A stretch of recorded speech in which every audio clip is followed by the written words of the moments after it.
Well, when we talked last week, we did talk about the importance of trying to play at least 2 or 3 games in the Big Ten tournament, and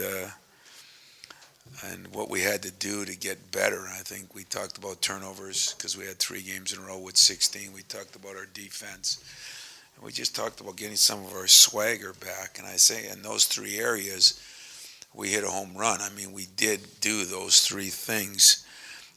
Now the goal will be, can we consistently do them and keep building on it and getting better? Because we're still a work in progress. And as much gratification as I saw in the weekend, um, there's still a lot of work to be done. Trust me, as far as where we are and where we need to be.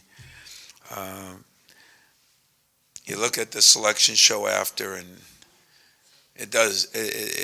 Sometimes I take it for granted, and I made sure I told my players don't ever take it for granted because it it is special. And going 17 straight times, I think, is maybe the best thing we've accomplished here. The Final Fours are great, but the consistency of not falling off the map, and every program has fallen some ways, or just about every one, and we've been as consistent as anybody in the nation, and that I take great pride in. I'm excited to hit the road and uh, continue to see if we can get this team to the level they were at the beginning of the year. Um, Delaware presents some problems. You got a scorer in Sadler who's scored over 2,200 points. I mean, that's a lot of points. And when you got 3 guys that have averaged somewhere between 18 and 20 points a game, I'm the only team in the country that has had 3 over 18, and their other 2 are averaging 11 and 11. It's a group that is very talented offensively, has struggled some defensively, but they do a couple things that concern you. They get to the free throw line 26 times. The one kid has been there 250 times and hasn't even played in all their games. Um, they turn the ball over only 10 times a game, mostly because they're getting shots up quickly. And yet they've played Ohio State and lost by 12 there, but Villanova by 4.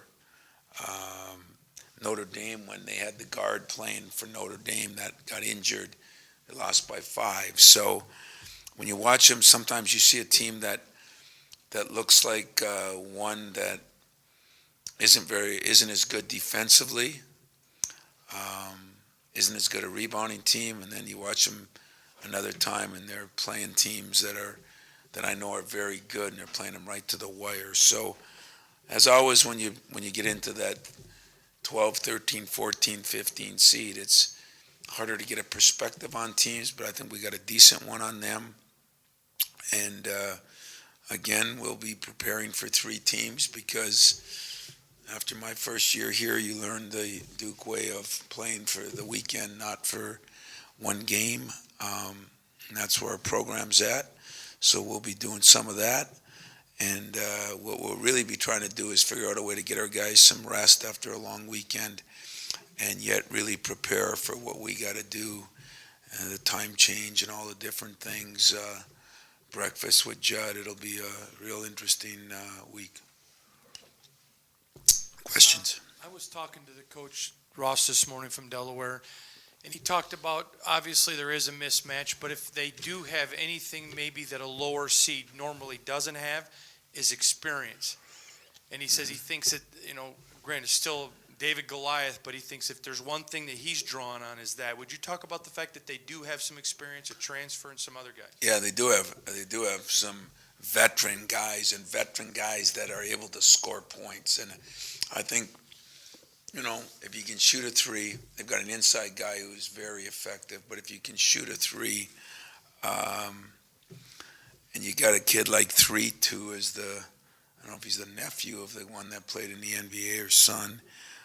The Sadler kid has scored over 2,200 points, and the Usher kid is a 6'6", athletic left-hander who can really shoot it. So you worry they can shoot 3s, they got a post presence, and they get to the foul line a ton. And that can change the game. I don't think there's any question that the way the game's been called this year, that'll be probably the biggest issue of the NCAA tournament. Are they going to continue to call it? And we're going to have a lot of players on the bench because maybe the coaches and players haven't adjusted to the new rules yet. And if so, and you got some of your best, and here's a team that draws fouls, and I always say that upsets are by three-point shooting. And now I think fouls and free throws got to be in there just because of the way it's gone all year. So, yeah, those are when you add experience to those two things, and experienced players usually draw more fouls. That is a concern. Where does Adrian Payne rank among players you've had in terms of their development as players and people combo? Oh, I'd say if you looked at both, we always talk to recruits about becoming a better player, a better student, and a better person. Are you going to improve athletically, academically, and socially? I'm not sure I've had many. I look back on Morris Peterson as one guy that I'll always have in the back of my mind that I thought made progress in all three areas. But Adrian Payne has done that with even more adversity, not, losing his grandmother and not having the family support at times that Morris had. I think he'll rank number one. He's just gradually improved. He's played through some injuries, especially his freshman year with the shoulder. He's had a remarkable career. If you looked at improvement, in the classroom, and I wouldn't say as much improvement socially. I would just say continue to grow socially, and the stories and the things that he's done with children around here has been incredible. So, yeah, I'd say he's the full package, and it's so good to see him having success and playing well, and I got to get him to figure out how to enjoy it a little bit, but he's probably trying to figure that out about me too, so maybe we're in the same boat.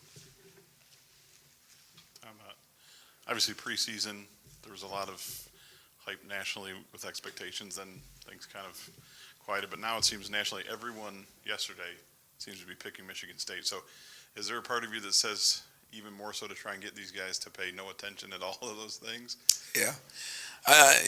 It's probably the fouls and the free throw shooting of this team, the fact that they can score, and then dealing with the roller coaster of, not you guys, but there were people around here that, pronounced us dead 2 weeks ago or a week and a half ago, and now all of a sudden we went from that ugly duckling to the prom queen, and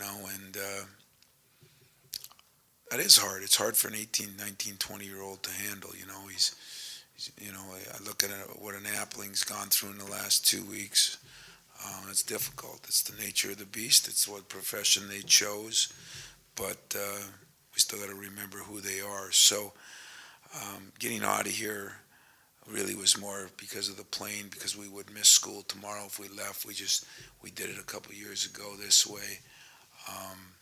And we've come off a tough weekend, and now bounce right back into a Thursday afternoon game. So I have some concerns about that, as you always do about things. But I am concerned I told him, if it was me, I'd be checking that phone in at the,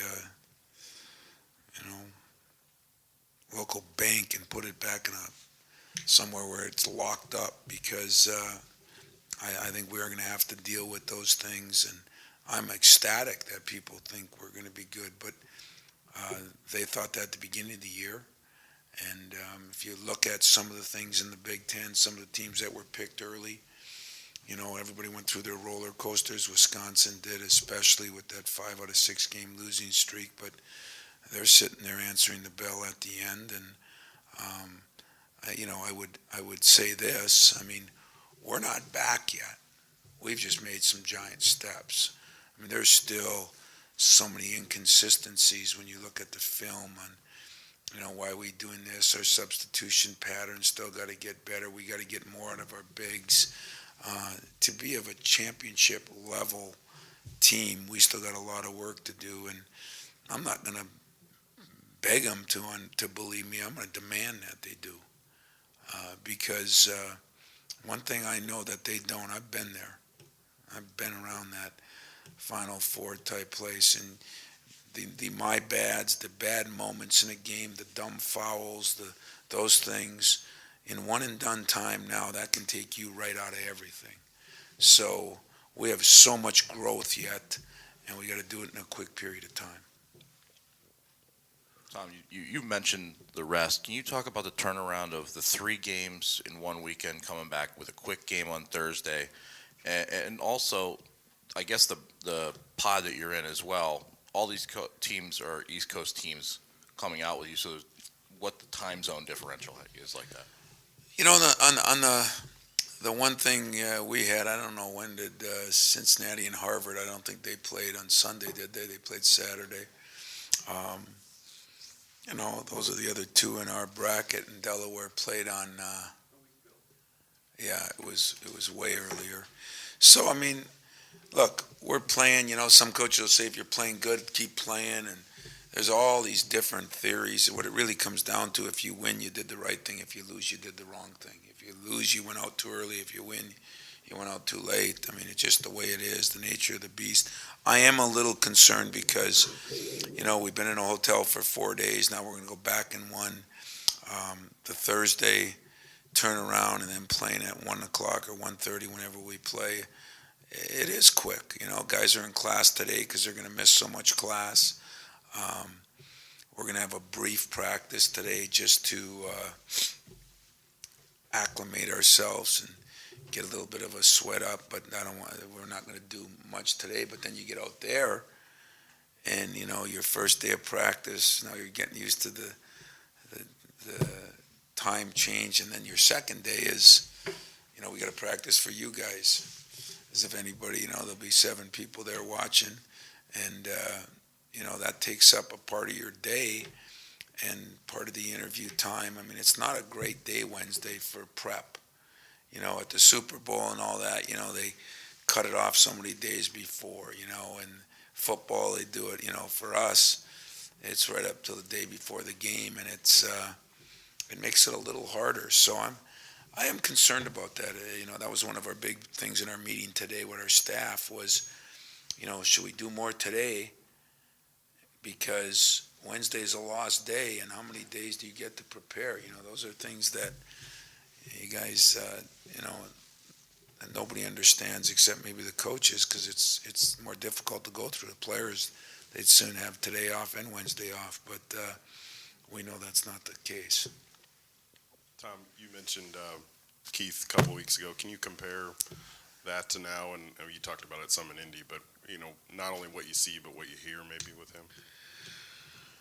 Well, as I told you guys, it's after that game. It's been the toughest 2 months of my career, just because you watch kids go through stuff, and you know why they're going through it. The worst thing is some of your own fans are so down on them, and you have a great understanding. I mean, I never questioned where this team could be. I questioned whether we'd run out of time, and we still may, because, who says Michigan played great? Who says Wisconsin played great?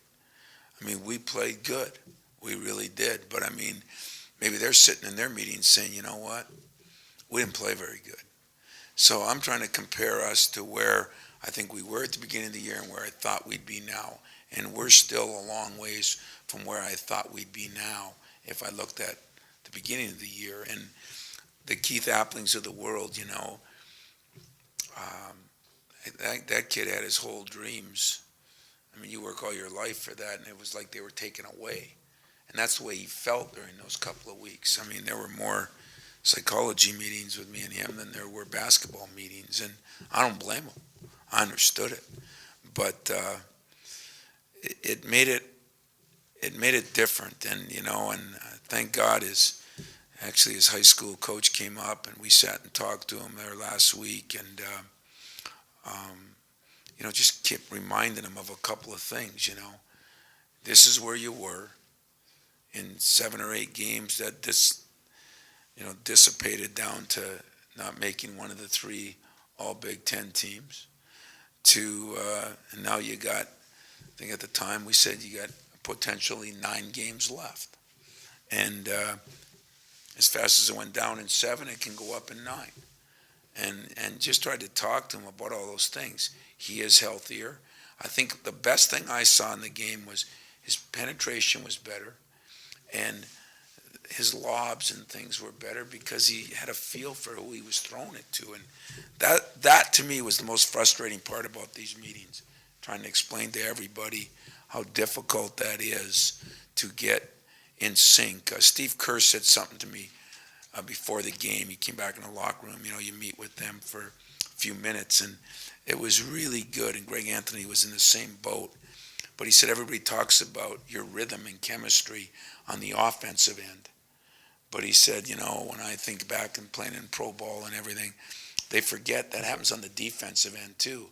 And I was trying to explain on the ball screens or the switching or and there's no insult to you guys or anybody out there in the community, but you can't explain that, and you really can't get it through to anybody because nobody understands it. They don't see it every day on film. They don't watch it, but you saw us do a much better job in the areas we needed to do a better job, and it started with our head. And our head is the guy at the point on our defense and the point on our offense, and that was Keith. And he did do a much better job, and guys played off him, and then Brandon's starting to feel more part. I mean, there were a lot of those little lobs in there between Keith, Brandon, AP, and Zell, Brandon, and AP, and even Gary, that when you don't play together, they don't happen. So that's where we are. We're moving forward. A lot of it has to do with our guard play, but a lot of it has to do with playing together more than getting back our injuries. It's just spending time together. So, Tom, was that your best defense of the season yesterday? No, Kentucky was our best. We bad coaching in the end of that game, as far as what we were doing with Randall. I mean, we should have been doubling him and doing some other things. And great play on his part. I'm not sure he's played that well since, and I'm not sure we've defended the post that poorly since. But if you looked at the game plan going in, what we wanted to do, how we played, the rotation we had, I think defensively those were some of our best games. Were early. I'd say this is the best game in since the Big Ten season started. But I thought we were really good against Kentucky, and even though they got back in the game and everything, we went in with a game plan. Yesterday we were still, sometimes on those ball screens, we're on the back foot instead of on the front foot, and a couple of those switches on those shuffle cuts, we weren't quite as good as we need to be, but they're starting to learn again to play together and have a feel for one another, and where this could be a positive. They've had to learn to communicate a little bit better because they don't have a feel for one another. And so every time somebody makes one of those mistakes, I said, well, if you tell them, I went into the game, think nobody knows anything. Don't think they know anything. Think everything has to be explained. When Keith threw that ball and went out of bounds, I think it hit Beeline on the right after a timeout. We're running an out of bounds play, and it looked like it was Bird's fault. It really was sort of nobody's fault, which means it was automatically the passer's fault and the quarterback's fault because they switched to a zone, which we told them we might. They kept running, so Russ was going to screen in. Keith thought he was going to go out, and I just looked at Keith. I said, hey, that's totally your fault, because you didn't tell him what to do, and that's your job. So I'd say that those are the things we really need to get better at this week.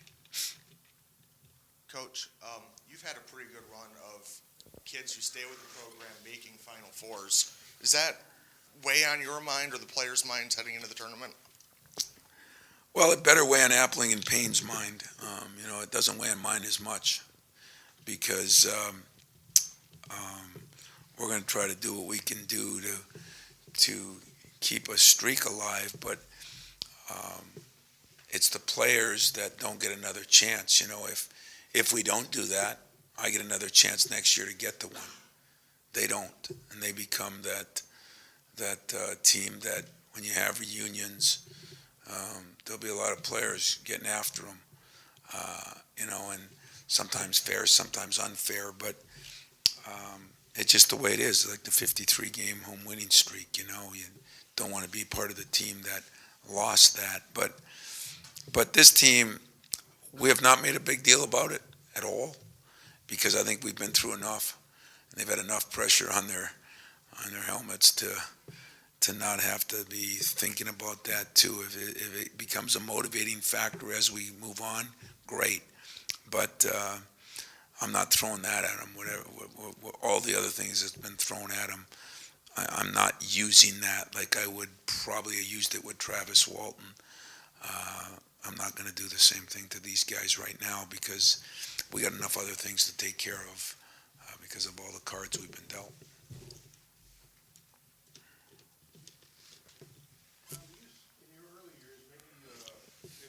Guilty of this, but did you spend in the early years more time working on the second opponent than you ever do now because there's a lot more 4-13 upsets and you swear a 16 is going to beat a 1? Is that changed in over the years at all? That's a good question. I don't remember what I did early. Real early. I was still celebrating getting in the tournament, so I didn't work on anybody. I just happy as hell we were in the damn thing. But I think I have, learned from other people that have done it, and that's what you always do. You figure out who's done it. Nobody had done it better than Duke. I listened, I watched, I learned. I do think that you have to prepare for all three teams if you're Michigan State now. The trick is that all year long you got to be telling your players why you're preparing. It's like if you have two big games in the same week in the Big Ten and one team presses and you only have 1 or 2 days prep, maybe the Sunday before the Thursday, Saturday game, you're prepping a little differently. If you do that during the year, then it doesn't look like you're looking ahead. But you got to remember too, each 4-year group that comes in, sometimes maybe some of them haven't been as big a part of that. And so they don't really know. I got to be like a point guard. I can't assume they know. I've got to explain to them why we do it. I got to explain to them how it works. And I got to be honest with them, I think. So like today, we might work on a little bit of press because some of the teams press. We might work a little bit of zone because some of the teams zone. And then if I get in the film session tonight and I say, I'm just throwing this out, they don't even do it, but hey, Delaware diamond presses the whole game, and then we're watching film and they never press.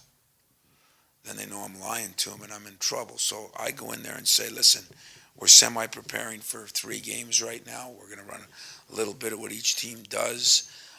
We're going to really home in later on in the film session on Delaware itself. Tomorrow will be Delaware. But for one day of this group, we've got to prepare because then we only have 1 day prep in between for Harvard or Cincinnati if we win. Tom, 2 quotes that came out of yesterday that I wanted to ask you about. Someone asked Gary Harris about what he thought of your seed, and he said that he doesn't take going to the tournament for granted. He's just glad to be in. And then when someone asked Brandon Dawson about it, he said there are a lot of good teams that don't make it. Let's just be glad we're there. We got to beat anybody. Again, that's a maturity factor you haven't always had going into the tournament. Are those type of things? Obviously you. Well, yeah, I remember standing up here in my day and complaining about an 8 or 9 seed. Still to this day, I think rightfully so. But back then the difference was I think it made a huge difference. Now, when you start looking at some of those second games, did I see it right? I haven't really looked at all of them, but could a one seed like Wichita State play Kentucky in the second game? Are you really feeling good about being a one seed? It just doesn't matter anymore. So I'm glad they answered it like that. I got a lot of questions from national media today about, did you think you'd be a 3 seed? Did you think you'd be this? I joked with him that my AD was on the committee. He must be mad at me. But the truth of it is, your body of work usually gets you where you are. But I think sometimes, too, the committees go like the rest of society. What did you do for me today? And that means more, how did you finish? I was a big proponent when I was on the board. I hated that last 10 game thing. What if you played 6 or 7 on the road?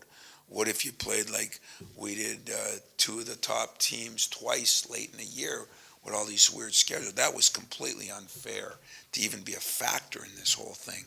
But subconsciously, when you see a team, I look at our record, and we got the same record as a lot of teams that are 2 seeds, or a lot of teams that were ranked 5th, 6th, 7th in the league, in the nation, and we're ranked 22nd, and then you look at the injury thing, and that's supposed to work to your advantage if you get the players back and you have any significant injuries. Maybe I've grown up like the players, to me it doesn't matter. I guess the only thing that mattered to me is it'd be nice to win enough that the pod system works in your favor. And we didn't do that. And that would mean being closer to home for 2 travel reasons. One, so parents could see their kids play and their families would be there. That would be the only thing that I'm disappointed in. If we could have won another game or 2, we'd probably put ourselves in that position. But we didn't get what we deserved, because you don't deserve to have those kind of injuries. But I think we got exactly where we probably should be. Could have moved up a little bit. You're usually not moving up a lot in that last game. You're really not. Tom, kind of a little bit off the beaten path. You were able to get the walk-ons on the court last night, and you've kind of dubbed them the Iron Mountain Group. Where did that come from, the name? And have you ever used that before? And why do you use that with those guys? Because I was a walk-on. Mariucci was a walk-on. That's what we were. We were walk-ons. We were our own Iron Mountain Group, and life turned out pretty good for both of us. And so, I don't know, one day I was thinking about those guys, and it's kind of funny. I'll tell you something that did happen last night. I got in the bus. I got in the locker room, after, and they were the first people I thanked. The scout team, as I told you guys, we were preparing a lot for Iowa. Then all of a sudden, here we are Thursday night, realizing we're going to have to play Northwestern. And so it was rechange everything. Then Friday night, then Saturday night. And of all people, my guy that sometimes I question how much basketball means to him, my staff said, who did the best job? Who was in this room the most? And I said, yeah, Ghana was in here. Was he? I was joking. Was he over there playing Xbox, or what the hell was he doing? He was over at the computers by himself. And they said, by far, he spent the most time in here, and he was the most helpful to everybody. And I think that's why you have such an appreciation for him. People think they just go in the last minute or 2, but the job they do in quick turnarounds is incredible. And so I've always appreciated walk-ons since I was one, and I always appreciated their value since I started playing in the NCAA tournament more than anything else. During the week you can teach some guys in 2 days how to prepare for Wisconsin 4 days later, but hard to teach a guy. You come back. When we played Wisconsin, we got back to the hotel at 1 o'clock, and we're playing the next game at 4, whatever it was. Those guys had to do a lot of work, and you ain't doing it before you play, because you might be done and you can't really change gears that much. You're still preparing for Wisconsin. You only had 20 some hours to do that. So I have a great appreciation. That is, it won't be to you guys, but to me, that is a total compliment to call them Iron Mountain guys, and tough, hard guys that are willing to work and do the work that nobody else wants to do, and kind of named after two guys that walk-ons turned out pretty good for those two guys. So it's a good thing. Coach, we have time for two more. Okay. Whatever you say, Johnny. Tom, how's your team physically after the weekend? And is Harris still that's not a concern right now? Yeah, he came in this morning and talked to him this morning, and a little sore, but it was just a stinger, as they call it in football. It wasn't that it popped out or anything like that. Just got hit wrong, and went a little, I guess, numbish feeling, and that's kind of why it had to settle down a little bit, which you see that happen in football all the time. Other than that, Travis Trice back was cramping up a little bit, and that's, pretty normal stuff. And, it was weird because we did get in some foul trouble in those games, and the one guy that's been the Iron Man played the least amount of minutes he's played in the last 2 months, and that was Zell. But I think AP, it's hard for him to go 3 games in a row yet. Brandon Dawson got tired a couple times and asked to come out, but that's pretty expected when you miss as much time as 30-some days as he did. So I think our health is great. I think our conditioning is pretty good, and I don't see any issues with our health. That won't be able to be an excuse. I used that one for 2 months. Some players said this is the best walk-on group they've played with. Do you agree with that? Is this one of your best? Yeah. I got Chapman in there, who's going to be a doctor. I got Kobe, who he's smarter than all the others put together. Some prof here gave him a 3.5 in a class. We should fire that prof, because that's the only one he's had. 4 points for him, and they're incredible guys. Keenan Wetzel is really a good player too. Kobe's a guy that I think is going to end up playing some here too. Dan was probably the black sheep of the family of that group because maybe he wasn't as talented, and every year he's gotten better. And then when you throw a Ghana or Kaminsky in there, sometimes we throw guys that are playing in as walk-ons so they can get more reps, especially when they're freshmen and sophomores. There's days that they drive us nuts playing against them, which is reminiscent of the guys we used to have when Cleves and them were here. The difference with those guys who we were redshirting them, Mike Chappelle's, who were already proven players, or we were redshirting a David Thomas or, Adam Ballinger. We had some probably better players playing on the scout team. This group probably picks things up as fast as any, turns it over and takes a little pride in it. And you never see people pull for people like when that group goes in, and I got to hopefully get them more minutes. But the rest of the bench is so appreciative of them, and I think that tells you a little bit about team chemistry.